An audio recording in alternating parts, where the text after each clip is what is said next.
Jika dia seorang nabi, niscaya Allah menceritakannya dalam makam pemuliaan dan pengagungan. Maryam hanya seorang wanita yang jujur seperti ditetapkan oleh Al-Quran. Sehubungan dengan firman Allah Ta'ala, dan tidaklah kami mengutus sebelum kamu melainkan kaum laki-laki, A'adidahak meriwayatkan dari Ibnu Abbas, mereka bukan berasal dari penghuni langit, seperti menurut perkataanmu.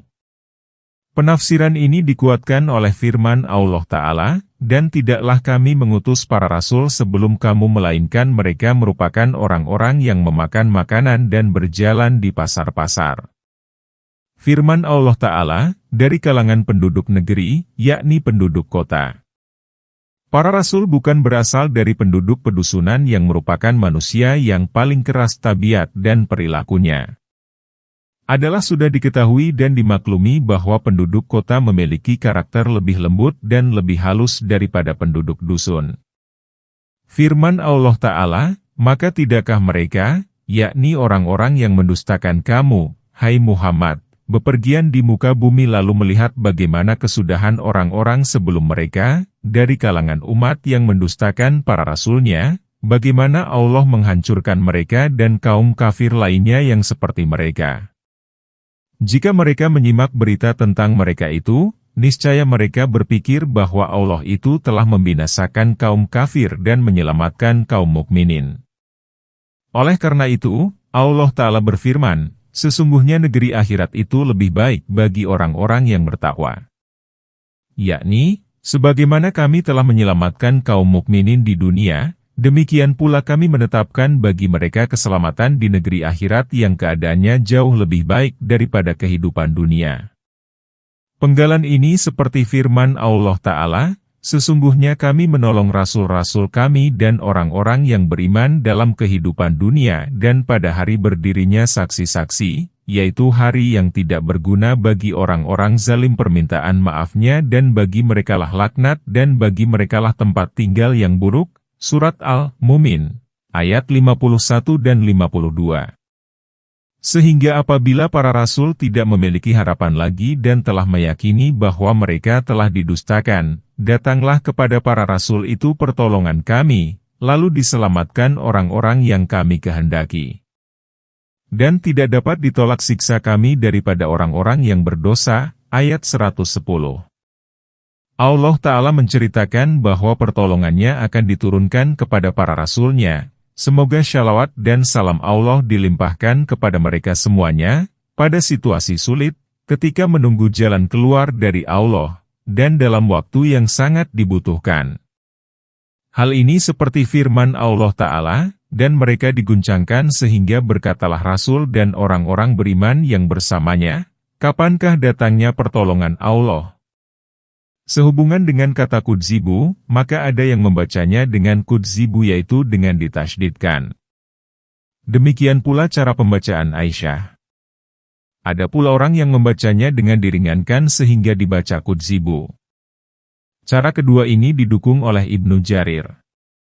Al-Bukhari meriwayatkan dari Urwah bin Zubair, dari Aisyah bahwa dia berkata kepada Zubair yang sebelumnya berkata kepada Aisyah tentang firman Allah Ta'ala, sehingga apabila para rasul tidak memiliki harapan lagi, Zubair berkata, aku bertanya, apakah membacanya itu kudzibu atau kudzibu? Maka Aisyah berkata, membacanya ialah kudzibu. Aku berkata, para rasul yakin bahwa kaumnya telah mendustakan mereka. Lalu apa maksud, dugaan, dalam ayat ini? Aisyah menjawab, benar, demi usiaku. Sesungguhnya para rasul meyakini pendustaan kaumnya. Aku berkata kepada Aisyah, tetapi mereka menduga bahwa mereka telah didustakan. Aisyah berkata, naudzubillah. Tidaklah para rasul itu menduga demikian kepada Tuhannya. Aku berkata, lalu apa maksud, dugaan, dalam ayat ini? Aisyah berkata, yang menduga ialah para pengikut Rasul yang beriman kepada Tuhannya dan membenarkan para Rasulnya. Lalu bencana yang menimpa mereka demikian panjang dan pertolongan tak kunjung datang, sehingga para Rasul, yang didustakan oleh sebagian kaumnya, tidak memiliki harapan lagi dan para rasul itu menduga bahwa para pengikutnya telah mendustakan mereka, maka pada saat itu datanglah kepada mereka pertolongan Allah. Abu al-Yaman menceritakan kepada kami, Syubah menceritakan kepada kami dari Az-Zuhri, dia berkata, Urwah memberitahukan kepada kami, maka aku berkata kepadanya, boleh jadi kata kudzibu tidak ditasydidkan, penekanan suatu konsonan. Maka Urwah berkata, naudzubillah. Ibnu Juraij menceritakan dari Urwah, dari Aisyah bahwasanya dia berbeda pandangan dengan orang yang membaca kudzibu tanpa ditasydidkan. Pendapatnya itu dibantah. Maka Aisyah berkata, tidaklah Allah menjanjikan kepada Muhammad melainkan dia mengetahui bahwa hal itu akan terjadi sebelum dia meninggal. Namun, ujian itu senantiasa menyertai para rasul hingga mereka menduga bahwa kaum mukminin yang menyertainya itu telah mendustakan mereka. Ibnu Abi Malikah menceritakan hadits Urwah, adalah Aisyah membaca ayat itu dengan kudzibu yang bertasyid, penekanan suatu konsonan. Kata ini berasal dari takzib. Pendapat Aisyah dibela oleh Ibnu Jarir. Pendapat yang masyhur dari jumhur ulama mengarahkan kepada pendapat Aisyah, memalsukan seluruh pendapat lainnya, menolak, membantah, tidak menerima, dan tidak meridai kecuali pendapat Aisyah. Wallahu alam. Sesungguhnya dalam kisah-kisah mereka benar-benar terdapat pelajaran bagi orang-orang yang mempunyai akal. Ia bukanlah pembicaraan yang diada-adakan, namun membenarkan apa yang ada sebelumnya, menjelaskan segala sesuatu, sebagai petunjuk, dan rahmat bagi orang-orang yang beriman, ayat 111. Allah Ta'ala berfirman, sesungguhnya dalam kisah-kisah para rasul bersama kaumnya itu dan bagaimana kami menyelamatkan kaum mukminin dan bagaimana kami membinasakan kaum kafir benar-benar, terdapat pelajaran bagi orang-orang yang mempunyai akal. Ia bukanlah pembicaraan yang diada-adakan.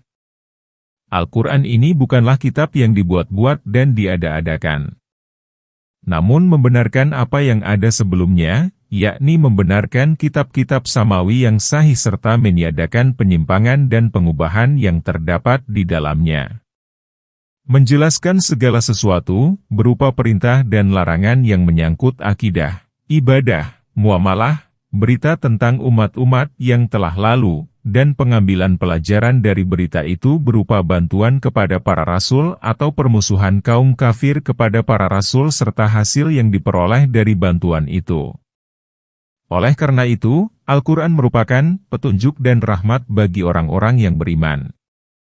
Al-Quran digunakan untuk menunjukkan hati mereka dari kesesatan kepada petunjuk, digunakan untuk memperoleh rahmat dari Tuhan segala hamba dalam kehidupan dunia ini dan pada hari akhir.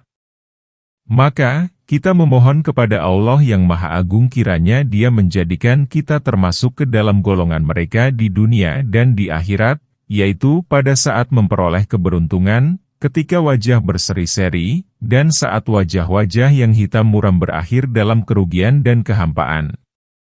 Demikianlah akhir ringkasan tafsir surat Yusuf.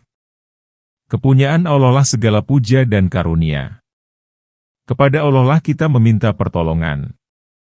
Surat ke-13, Ar-Ra'd. Surat ini terdiri atas 43 ayat. Lam merupakan surat Madaniyah yang diturunkan setelah surat Muhammad. Dengan nama Allah yang Maha Pemurah lagi Maha Pengasih. Alif Lam Mim Ra. Itu adalah ayat-ayat Alkitab. Dan yang diturunkan kepadamu dari Tuhanmu adalah benar. Namun, kebanyakan manusia tidak beriman, ayat 1.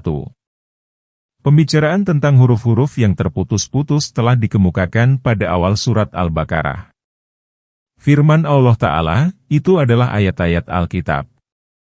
Yakni, inilah ayat-ayat Al-Quran. Kemudian digabungkan kepada ayat berikutnya sebagai penggabungan yang bersifat adjektif. Maka Allah Ta'ala berfirman, dan yang diturunkan kepadamu dari Tuhanmu adalah benar. Yakni, kitab yang diturunkan kepadamu ini merupakan kitab yang hak. Kata al-haq merupakan kabar dari muhtada yang terdahulu. Firman Allah, namun, kebanyakan manusia tidak beriman. Yakni, walaupun Al-Quran ini demikian jelas dan gamblang, kebanyakan manusia tidak beriman karena di dalam dirinya ada keingkaran dan kemunafikan. Allah lah yang meninggikan langit tanpa tiang. Kamu melihatnya. Kemudian dia bersemayam di atas arsy dan dia menaklukkan matahari dan bulan. Masing-masing berjalan menuju batas akhir yang ditentukan. Dia mengatur segala urusan dan menjelaskan ayat-ayat agar kamu meyakini perjumpaan dengan Tuhanmu. Ayat 2. Allah Ta'ala memberitahukan kesempurnaan kekuasaan dan kebesaran kerajaannya. Bahwa dialah, dengan izin dan perintahnya, yang meninggikan langit tanpa tiang, langit yang berada jauh di atas bumi, tidak dapat diketahui panjangnya. Ketinggiannya itu dari segala sisi dan meliputi seluruh bumi, langit demi langit hingga mencapai langit yang ketujuh. Sebagaimana Allah Ta'ala berfirman, Allah lah zat yang menciptakan 7 langit dan sama pula dengan langit. Dalam sebuah hadits dikatakan, tiadalah 7 langit, dan apa yang ada di dalamnya, dan apa yang ada di antara keduanya dibandingkan dengan kursi, maka tidak lain kecuali seperti sebuah mata rantai yang dilemparkan ke padang Sahara yang luas. Jika kursi dibandingkan dengan arsy yang mulia, maka seperti sebuah mata rantai di padang Sahara yang luas.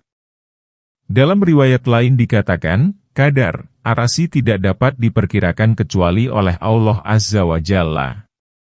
Firman Allah Ta'ala, tanpa tiang. Kamu melihatnya. Yakni, langit itu ditinggikan tanpa tiang seperti yang kamu lihat. Penafsiran ini yang paling selaras dengan kemahasempurnaan kekuasaan dan paling selaras dengan konteks. Firman Allah Ta'ala, kemudian dia bersemayam di atas arsy.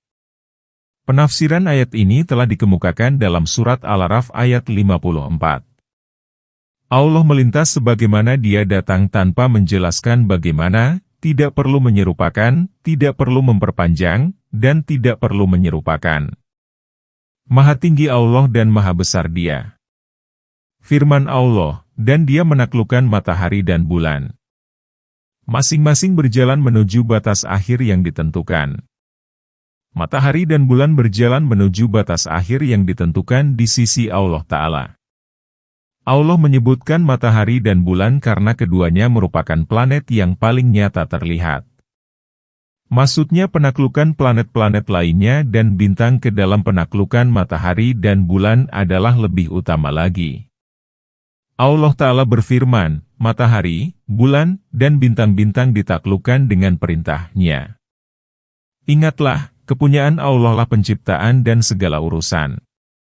Maha suci Allah Tuhan semesta alam. Firman Allah Ta'ala, Dia menjelaskan ayat-ayat agar kamu meyakini perjumpaan dengan Tuhanmu. Dia menjelaskan ayat-ayat dan dalil-dalil yang menunjukkan bahwa sesungguhnya tidak ada Tuhan melainkan Dia, bahwa Dialah yang mengulangi penciptaan, jika Dia berkehendak, sebagaimana Dia mengawali penciptaan itu, bahwa tidak ada Rabb selain Dia. Dan Dialah yang telah membentangkan bumi dan menjadikan gunung-gunung dan sungai-sungai padanya. Dan menjadikan padanya segala buah-buahan berpasang-pasangan. Allah menutupkan malam kepada siang. Sesungguhnya pada yang demikian itu terdapat tanda-tanda bagi kaum yang memikirkan. Ayat 3. Dan di bumi ini terdapat bagian-bagian yang berdampingan, kebun-kebun anggur, tanam-tanaman, pohon kurma yang bercabang dan yang tidak bercabang disirami dengan air yang sama. Kami melebihkan sebagiannya atas sebagian yang lain dalam hal rasanya. Sesungguhnya pada yang demikian itu benar-benar terdapat ayat-ayat bagi kaum yang berakal. Ayat 4. Setelah Allah Ta'ala menceritakan alam yang tinggi, maka Dia mulai menceritakan kekuasaan, hikmah, dan hukum-hukumnya yang berlaku pada alam yang rendah. Maka Allah Ta'ala berfirman, dan Dialah yang telah membentangkan bumi, yakni menjadikannya luas dan membentang panjang serta lebarnya. Dia memakunya dengan gunung-gunung yang tinggi menjulang dan kokoh menghunjam. Dia mengalirkan sungai-sungai di atasnya untuk menyirami buah-buahan yang berbeda-beda rasa, bentuk, rupa, dan baunya. Dan menjadikan padanya segala buah-buahan berpasang-pasangan. Yakni, setiap bentuk memiliki dua kelas. Allah menutupkan malam kepada siang. Yakni, dia menjadikan yang satu menggantikan yang lain secara tepat. Sesungguhnya pada yang demikian itu terdapat tanda-tanda bagi kaum yang memikirkan nikmat-nikmat Allah, hukum, dan dalil-dalilnya. Firman Allah Ta'ala, dan di bumi ini terdapat bagian-bagian yang berdampingan. Ada bagian tanah yang subur, tandus, gembur, merah, putih, kuning, hitam, berbatu, mudah diolah, sulit diolah, atau lembut. Semua jenis tanah itu berdampingan. Semua ini menunjukkan kepada pihak pembuat yang mutlak yang tiada Tuhan melainkan Dia dan tiada Rob melainkan Dia. Firman Allah Ta'ala, kebun-kebun anggur, tanam-tanaman, pohon kurma yang bercabang dan yang tidak bercabang, yakni dari batang yang satu melahirkan cabang-cabang. Firman Allah Ta'ala, disirami dengan air yang sama. Kami melebihkan sebagiannya atas sebagian yang lain dalam hal rasanya. Yakni, perbedaan dalam jenis buah dan tanam-tanaman dalam hal bentuk, warna, dan rasa berpangkal kepada satu hal, yaitu air. Perbedaan yang banyak dan tidak terbatas itu mengandung ayat-ayat bagi orang yang berkesadaran. Hal itu merupakan salah satu dalil terbesar yang menunjukkan kepada Yang Maha Melakukan yang menciptakan yang telah memvariasikan perkara-perkara itu dengan kekuasaannya dan Dia menciptakannya menurut apa yang dikehendakinya.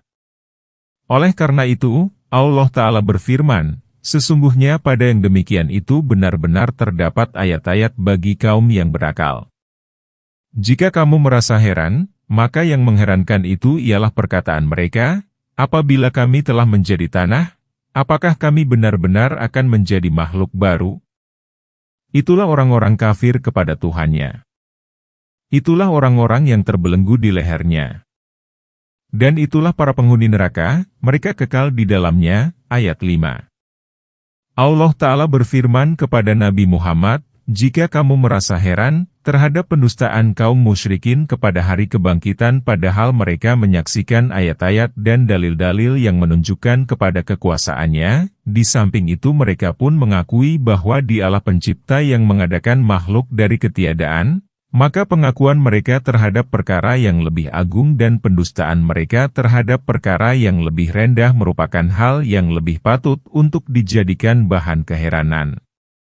Jika kamu merasa heran terhadap salah satu perkara mereka itu, maka yang mengherankan itu ialah perkataan mereka, apabila kami telah menjadi tanah, apakah kami benar-benar akan menjadi makhluk baru? Setiap orang yang berakal sudah maklum bahwa zat yang memulai penciptaan dari ketiadaan akan merasa lebih mudah baginya untuk mengulangi penciptaan itu. Penggalan ini seperti firman Allah Ta'ala, dan Dia membuat perumpamaan bagi kami dan Dia lupa kepada kejadiannya, lalu Dia berkata, siapakah yang dapat menghidupkan tulang belulang yang telah hancur luluh? Katakanlah, ia akan dihidupkan oleh Tuhan yang menciptakannya pada kali yang pertama. Dan Dia Maha mengetahui terhadap seluruh makhluk, Surat Yasin, ayat 78 dan 79. Kemudian Allah menyifati orang-orang yang mendustakan dengan sifat di atas. Dia berfirman, itulah orang-orang kafir kepada Tuhannya. Itulah orang-orang yang terbelenggu di lehernya. Yakni, mereka dimasukkan ke dalam neraka dalam keadaan dibelenggu. Dan itulah para penghuni neraka, mereka kekal di dalamnya. Mereka tinggal di dalamnya untuk selamanya. Mereka tidak dialihkan dan dipindahkan dari neraka. Mereka meminta kepadamu supaya disegerakan keburukan sebelum kebaikan padahal telah terjadi bermacam-macam contoh siksa sebelum mereka. Sesungguhnya Tuhanmu benar-benar mempunyai ampunan bagi manusia sekalipun mereka zalim. Dan sesungguhnya Tuhanmu benar-benar sangat keras siksanya. Ayat 6. Allah Ta'ala berfirman, mereka, yakni orang-orang yang mendustakan itu, meminta kepadamu supaya disegerakan keburukan sebelum kebaikan, meminta disegerakan siksa seperti termaktub dalam firman Allah Ta'ala, dan mereka berkata, "Ya Tuhan kami, segerakanlah kepada kami azab bagi kami." Dan seperti terdapat dalam firman Allah Ta'ala, dan tatkala mereka berkata, "Ya Allah, jika hal yang demikian itu merupakan kebenaran dari sisimu, maka hujanilah kami dengan batu dari langit atau datangkanlah kepada kami azab yang pedih." Karena pendustaan, keingkaran, dan kekafiran mereka demikian hebatnya, maka mereka berani meminta agar azab Allah ditimpakan kepada dirinya. Allah Ta'ala berfirman, padahal telah terjadi bermacam-macam contoh siksa sebelum mereka. Yakni, kami telah menimpakan siksa kami kepada umat-umat terdahulu dan kami menjadikan mereka sebagai pelajaran dan nasihat bagi orang yang mau mengambilnya. Firman Allah Ta'ala, sesungguhnya Tuhanmu benar-benar mempunyai ampunan bagi manusia sekalipun mereka zalim. Sesungguhnya Allah Ta'ala pemilik maaf, ampunan, dan penutupan bagi manusia walaupun mereka itu berbuat zalim siang dan malam. Kemudian Allah menggandengkan ketetapan ini dengan pernyataan bahwa siksanya itu benar-benar keras. Penggandengan ini untuk menyeimbangkan antara harapan dan kekhawatiran. Allah Ta'ala berfirman, apabila mereka mendustakanmu, maka katakanlah, Tuhanmu pemilik rahmat yang luas, namun azabnya tidak dapat ditolak dari orang-orang yang berbuat jahat.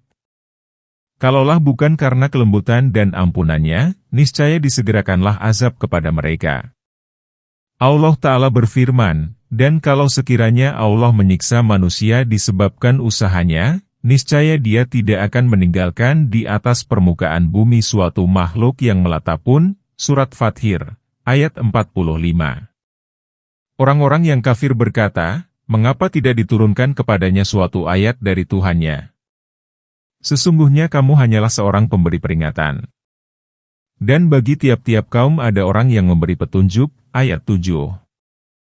Allah Ta'ala memberitahukan tentang kaum musyrikin. Sesungguhnya mereka, karena kufur dan ingkar, berkata, mengapa tidak diturunkan kepadanya suatu ayat dari Tuhannya sebagaimana orang-orang terdahulu telah diutus. Mereka menjajal Nabi agar mengubah Bukit Syafa menjadi emas untuk mereka atau menghilangkan gunung-gunung dari mereka, lalu pada bekasnya disulap menjadi kebun-kebun dan sungai-sungai. Allah Ta'ala berfirman, dan sekali-kali tidak ada yang menghalangi kami untuk mengirimkan tanda-tanda melainkan karena tanda-tanda itu telah didustakan oleh orang-orang terdahulu. Surat Al-Isra, ayat 59. Allah Ta'ala berfirman, sesungguhnya kamu hanyalah seorang pemberi peringatan. Yakni, tugasmu hanyalah menyampaikan risalah. Risalah itulah yang diperintahkannya kepadamu agar disampaikan. Dan, bukanlah tugasmu menunjukkan mereka. Tetapi Allah menunjukkan orang yang Dia kehendaki. Firman Allah Ta'ala, dan bagi tiap-tiap kaum ada orang yang memberi petunjuk. Ali bin Abi Talha meriwayatkan dari Ibnu Abbas, bagi setiap kaum ada penyeru. Al-Aufi menafsirkan dari Ibnu Abbas, Allah Ta'ala berfirman, kamu, hai Muhammad, adalah pemberi peringatan dan akulah yang memberi petunjuk kepada setiap kaum. Demikian pula menurut penafsiran sejumlah tabi'in dan selainnya. Sehubungan dengan firman Allah, dan bagi tiap-tiap kaum ada orang yang memberi petunjuk, Mujahid menafsirkan, yakni, seorang nabi. Penggalan ini seperti firman Allah Ta'ala, dan tidak ada satu umat pun melainkan telah ada padanya seorang pemberi peringatan, Surat Fathir, ayat 24. Penafsiran ini pun dianut oleh Qatadah dan Abdurrahman bin Zaid. Allah mengetahui apa yang dikandung oleh setiap perempuan, kandungan rahim yang kurang sempurna dan yang bertambah. Dan segala sesuatu pada sisinya ada ukurannya, ayat 8. Yang mengetahui semua yang gaib dan yang tampak. Yang maha besar lagi maha tinggi, ayat 9. Allah Ta'ala memberitahukan kesempurnaan pengetahuannya sehingga tidak ada satu perkara pun yang samar baginya. Allah mengetahui apa yang dikandung oleh para pengandung dari kaum perempuan dan betina. Hal ini senada dengan firman Allah, dan Dia mengetahui apa yang ada dalam rahim-rahim. Dan senada pula dengan firman Allah Ta'ala, dan sesungguhnya kami telah menciptakan manusia dari suatu saripati dari tanah. Kemudian kami jadikan saripati itu air mani dalam tempat yang kokoh. Kemudian air mani itu kami jadikan segumpal darah, lalu segumpal darah itu kami jadikan segumpal daging, dan segumpal daging itu kami jadikan tulang belulang, lalu tulang belulang itu kami bungkus dengan daging. Kemudian kami jadikan ia makhluk yang lain. Maka Maha Suci Allah, Pencipta yang paling baik. Surat Al-Mu'minun, ayat 12 sampai ayat 14. Dalam Syahihain diriwayatkan dari Ibnu Mas'ud, bahwa Rasulullah bersabda, penciptaanmu dalam perut ibumu adalah himpunan dari 40 bari. Kemudian menjadi gumpalan darah selama 40 hari. Kemudian menjadi segumpal daging selama 40 hari. Kemudian Allah mengirimkan seorang malaikat kepadanya. Dia diperintahkan untuk membawa 4 perkara, penetapan rezeki, usia, perbuatan, dan bahagia atau celakanya. Hadis Bukhari dan Muslim. Firman Allah Ta'ala, dan kandungan rahim yang kurang sempurna dan yang bertambah. Al-Ghid berarti kandungan yang gugur karena kurang sempurna. Kandungan yang melebihi usia kandungan yang kurang sehingga janin dilahirkan dengan sempurna. Hal itu karena ada wanita yang mengandung sampai 10 bulan, ada yang mengandung selama 9 bulan. Ada wanita yang melebihi usia kehamilan dan ada pula yang kurang. Maka itulah yang dimaksud oleh kekurangan dan kelebihan seperti yang disebutkan Allah. Semua itu diketahuinya. Firman Allah, dan segala sesuatu pada sisinya ada ukurannya, yakni memiliki ajal. Dia menjaga rezeki dan ajal makhluknya. Dia menetapkan ajal tertentu. Firman Allah, yang mengetahui semua yang gaib dan yang nampak. Dia mengetahui segala sesuatu yang dilihat oleh hamba maupun yang tidak dilihatnya. Tiada satupun yang tersamar baginya. Yang maha besar, daripada segala sesuatu, lagi maha tinggi, atas segala sesuatu. Sama saja siapa di antaramu yang merahasiakan ucapannya, siapa yang berterus terang dengan ucapan itu, siapa yang bersembunyi di malam hari, dan yang berjalan di siang hari. Ayat 10. Bagi manusia ada malaikat-malaikat yang selalu mengikutinya bergiliran, di muka dan di belakangnya. Mereka menjaganya atas perintah Allah. Sesungguhnya Allah tidak mengubah keadaan suatu kaum sehingga mereka mengubah yang ada pada diri mereka sendiri. Dan apabila Allah menghendaki keburukan terhadap sesuatu kaum, maka tak ada yang dapat menolaknya, dan sekali-kali tak ada pelindung dari mereka selain Dia. Ayat 11. Allah Ta'ala memberitahukan cakupan pengetahuannya atas semua makhluknya. Adalah sama saja baginya, apakah makhluk itu merahasiakan ucapannya atau menerangkannya. Hal ini seperti firman Allah Ta'ala, dan Dia mengetahui apa yang kamu sembunyikan dan apa yang kamu terangkan. Aisyah berkata, Maha Suci Allah yang pendengarannya meliputi segala suara. Demi Allah, sesungguhnya seorang wanita penggugat telah datang. Dia mengadukan suaminya kepada Rasulullah. Aku berada di sisi rumah. Sesungguhnya sebagian ucapannya itu tidak begitu jelas bagiku. Maka Allah menurunkan ayat, sesungguhnya Allah telah mendengar perkataan wanita yang mengajukan gugatan kepadamu tentang suaminya dan mengadukan halnya kepada Allah. Dan Allah mendengar soal jawab antara kamu berdua. Sesungguhnya Allah Maha mendengar lagi Maha melihat. Firman Allah Ta'ala, siapa yang bersembunyi di malam hari, yaitu orang yang bersembunyi di kamar rumahnya dalam kegelapan malam. Dan yang berjalan di siang hari. Yakni, yang tampak berjalan-jalan dalam benderang siang. Masing-masing orang itu adalah sama dalam pengetahuan Allah. Penggalan ini seperti firman Allah Ta'ala, tidak luput dari pengetahuanmu biarpun sebesar zarah di bumi maupun di langit. Dan firman Allah Ta'ala, bagi manusia ada malaikat-malaikat yang selalu mengikutinya bergiliran, di muka dan di belakangnya. Yakni, seorang hamba memiliki sejumlah malaikat yang datang bergantian. Malaikat itu menjaganya malam dan siang serta memeliharanya dari aneka keburukan dan kejadian. Malaikat lain pun datang bergantian untuk menjaga aneka amal hamba baik maupun yang buruk. Hal ini seperti dikemukakan dalam sebuah hadits, para malaikat bergiliran untukmu pada malam dan siang hari. Mereka berkumpul dalam sholat subuh dan sholat asyar. Kemudian malaikat malam naik kepada Allah. Allah bertanya, kepada para malaikat sedang dia lebih mengetahui tentang kamu, bagaimana keadaan hamba-hambaku saat kamu tinggalkan? Para malaikat berkata, kami mendatangi mereka sedang mengerjakan sholat dan kami meninggalkan mereka ketika mereka sedang sholat pula. Dalam hadits lain dikatakan, kamu senantiasa disertai oleh malaikat kecuali saat kamu di WC dan ketika berjima. Maka malulah terhadap mereka dan hormatilah mereka. Imam Ahmad meriwayatkan dari Abdullah bahwa, Rasulullah bersabda, tiada seorang pun di antara kamu melainkan Allah menyertakan untuk mendampinginya seorang jin dan seorang malaikat. Para sahabat bertanya, juga engkau, wahai Rasulullah? Beliau bersabda, juga aku, hanya saja Allah menolongku untuk mengalahkan jin. Maka dia tidak menyuruhku kecuali kepada kebaikan.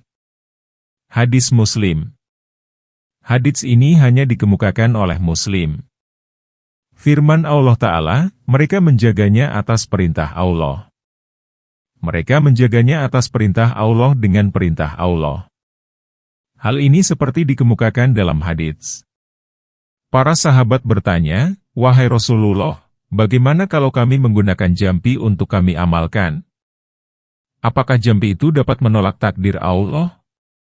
Maka beliau menjawab jampi itu sendiri merupakan takdir Allah.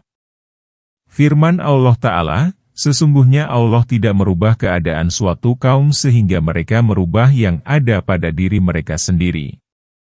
Ibnu Abi Hatim meriwayatkan dari Ibrahim, dia berkata, Allah mewahyukan kepada salah seorang nabi Bani Israel, katakanlah kepada kaummu, tidaklah penduduk suatu negeri dan tidaklah penghuni suatu rumah yang berada dalam ketaatan kepada Allah.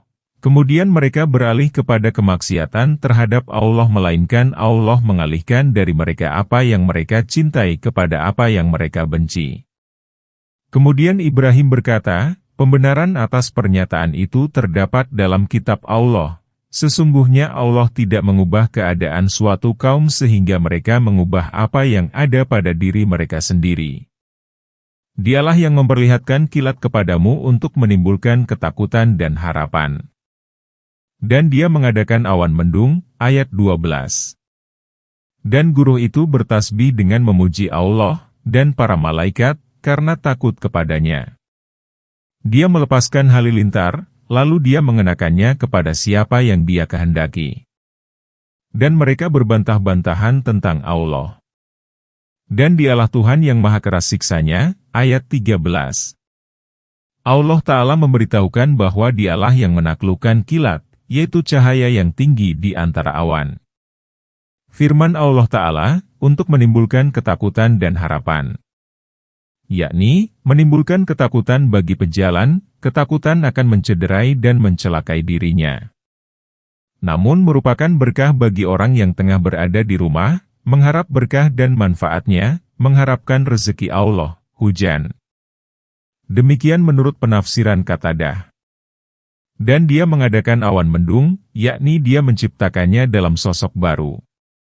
Karena awan itu mengandung air, maka ia menjadi berat dan dekat ke bumi. Mujahid berkata, awan yang berat, ialah awan yang mengandung air.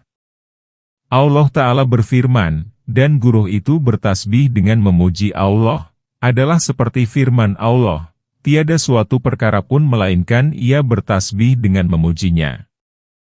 Imam Ahmad meriwayatkan, Yazid menceritakan kepada kami, Ibrahim bin Sa'ad menceritakan kepada kami, ayahku memberitahukan kepadaku, dia berkata, aku tengah duduk dekat Hamid bin Abdurrahman di masjid. Tiba-tiba lewatlah seorang syekh dari Bani Ghafar. Hamid mengundang syekh itu. Tatkala dia datang, Hamid berkata kepada Sa'id, "Hai anak saudaraku, lapangkanlah tempat antara aku dan engkau." Sesungguhnya syekh itu merupakan sahabat Rasulullah. Maka datanglah syekh itu dan duduk antara aku dan Hamid. Hamid berkata kepadanya, "Hadits apakah yang telah engkau ceritakan kepadaku dari Rasulullah?"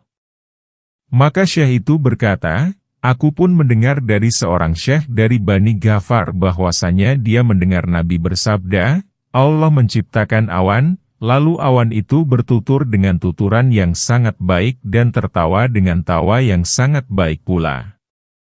Hadis Ahmad. Yang dimaksud, dan Allah Maha Tahu, ialah, tuturan awan ialah guntur dan tertawanya ialah kilat. Musa bin Ubaidah meriwayatkan dari Sa'id bin Ibrahim, dia berkata, Allah mengirimkan awan. Maka tiada yang paling bagus tawanya daripada awan dan tiada yang paling disukai tuturannya daripada awan. Maka tawanya adalah kilat dan tuturannya berupa guruh. Imam Ahmad meriwayatkan dari Salim, dari ayahnya, apabila Rasulullah mendengar guruh dan petir, maka beliau berdoa, "Ya Allah, janganlah engkau membunuh kami dengan murka-Mu, janganlah engkau membinasakan kami dengan azab-Mu, dan selamatkanlah kami sebelum itu." Hadis Ahmad. Hadits ini diriwayatkan oleh Tirmidzi, oleh Al-Bukhari dalam bab tentang etika, oleh An-Nasai dalam bab tentang siang malam, dan oleh Al-Hakim dalam Mustadraknya, artinya kitab koleksi hadits yang disusun oleh Hakim Al-Naisaburi. Imam Abu Ja'far bin Jarir meriwayatkan dari Abi Hurairah dengan dimarfukan, hadis yang disandarkan kepada Nabi, apabila Abu Hurairah mendengar guruh, maka dia berdoa, Maha suci Allah yang menjadikan guruh bertasbih dengan memujinya.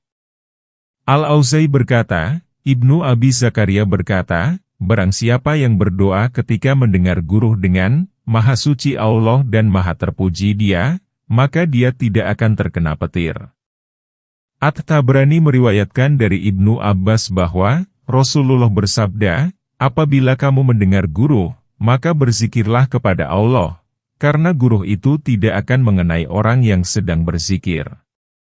Firman Allah Ta'ala, dia melepaskan halilintar, lalu dia mengenakannya kepada siapa yang dia kehendaki. Yakni, Allah melepaskannya sebagai azab. Allah menggunakannya untuk menyiksa orang yang dia kehendaki. Oleh karena itu, halilintar semakin banyak pada akhir zaman. Imam Ahmad meriwayatkan dari Abi Sa'id Al-Hudri bahwa Nabi bersabda, halilintar akan banyak terjadi menjelang kiamat hingga seseorang datang kepada kaumnya lalu berkata, siapa yang terkena halilintar sebelum pagi ini? Mereka menjawab, si Pulan, Pulan, dan Pulan. Hadis Ahmad. Sehubungan dengan sebab turunnya ayat ini, terdapat sejumlah riwayat. Di antaranya riwayat yang dikemukakan oleh Al-Hafiz Abu Bakar Al-Bazar dari Abdurrahman bin Sahar Al-Abdi, telah sampai berita kepadanya bahwa Nabi mengutus Abdurrahman untuk menemui seorang penguasa tiran yang mengundangnya. Penguasa itu bertanya, apakah kamu pernah melihat Tuhanmu? Emaskah dia atau perakah dia? Atau mutiarakah dia? Tatkala penguasa itu memberondong utusan dengan pertanyaan, tiba-tiba Allah mengutus awan, lalu berguntur, dan Allah melepaskan halilintar kepadanya. Halilintar itu melemparkan kepalanya. Maka diturunkanlah ayat itu. Pendapat lain mengatakan, ayat itu diturunkan sehubungan dengan kisah Amir bin Tufail dan Irbid bin Rabi'ah tatkala keduanya menghadap Rasulullah di Madinah. Keduanya meminta Rasul agar memberi keduanya separuh kekuasaan. Maka Nabi menolak keduanya. Kemudian Amir berkata, demi Allah, kami akan memenuhi Madinah, guna mengalahkanmu, dari kuda yang berbulu pendek dan manusia-manusia jahat. Maka Rasulullah bersabda, Allah dan kaum Ansyar akan memulangkan bencana itu kepadamu. Kemudian keduanya berencana untuk menikam Rasulullah. Maka Allah melindungi dan menjaga beliau dari kedua orang itu. Kedua itu pun pergi untuk menghasut manusia agar memerangi Nabi. Maka Allah mengirimkan halilintar kepada Irbid yang kemudian menghanguskannya. Sedangkan Amir ditimpa tahun oleh Allah. Keluarlah dari tubuhnya gondok yang kemudian menewaskannya. Sehubungan dengan kedua orang itu, maka turunlah ayat, dan dia melepaskan halilintar. Firman Allah Ta'ala, dan mereka berbantah-bantahan tentang Allah. Yakni mereka meragukan keagungannya dan meragukan bahwasanya tiada Tuhan melainkan Dia. Dan Dialah Tuhan yang maha keras siksanya. Ali menafsirkan, maha keras penyiksaannya. Kepunyaan Allah lah seruan yang hak. Dan orang-orang yang menyeru selain kepada Dia tidak dapat memperkenankan sesuatu pun bagi mereka melainkan seperti orang yang membukakan kedua telapak tangannya ke atas air supaya sampai ke mulutnya, padahal air itu tidak sampai ke mulutnya. Dan doa orang-orang kafir itu sia-sia belaka, ayat 14. Hanya kepada Allah bersujud siapa yang ada di langit dan di bumi, baik dengan ketaatan maupun terpaksa. Berikut bayang-bayang mereka, di waktu pagi dan petang, ayat 15. Sehubungan dengan firman Allah, kepunyaan Allah lah seruan yang hak, Ali dan Ibnu Abbas menafsirkan, yakni ketauhidan berupa, tidak ada Tuhan melainkan Allah. Dan orang-orang yang menyeru selain kepada Dia. Yakni, dan perumpamaan orang-orang yang menyembah Tuhan selain Allah adalah, seperti orang yang membukakan kedua telapak tangannya ke atas air supaya sampai ke mulutnya, yakni dia memanggil air dan menunjuk kepadanya. Maka air itu tidak akan pernah mendatanginya. Yakni, sebagaimana halnya orang yang menyeru air supaya datang kepadanya itu tidak akan sampai ke mulutnya, demikian pula dengan kaum musyrikin yang menyembah Tuhan lain bersama Allah. Tuhan lain itu tidak akan pernah memberi mereka manfaat baik di dunia maupun di akhirat. Oleh karena itu, Allah Ta'ala berfirman, dan doa orang-orang kafir itu sia-sia belaka. Yakni, dan tidaklah penyembahan kaum kafir kepada berhala itu melainkan berada dalam kesesatan. Firman Allah Ta'ala, hanya kepada Allah bersujud siapa yang ada di langit dan di bumi. Kemudian Allah Ta'ala memberitahukan kebesaran dan kekuasaannya yang menaklukkan segala sesuatu. Oleh karena itu, segala sesuatu bersujud kepadanya, dengan taat, sebagai sujud yang hakiki yaitu dengan meletakkan wajah ke permukaan bumi sebagai pengagungan, ketundukan, dan kehinaan diri. Hal itu nyata jelas dilakukan oleh kaum mukminin, para malaikat, dan jin yang muslim. Sujud itu pun dilakukan secara terpaksa seperti yang dikerjakan oleh kaum kafir dan munafik. Kaum mukminin bersujud dengan taat. Mereka tidak merasa berat untuk bersujud. Adapun kaum kafir dan munafik bersujud karena terpaksa dan takut. Firman Allah Ta'ala, berikut bayang-bayang mereka, di waktu pagi dan petang. Maksudnya, bayang-bayang mereka pun ikut sujud.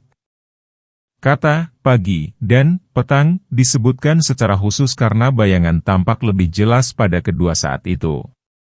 Pada kedua waktu itu bayang-bayang mereka ikut sujud mengikuti tubuh mereka.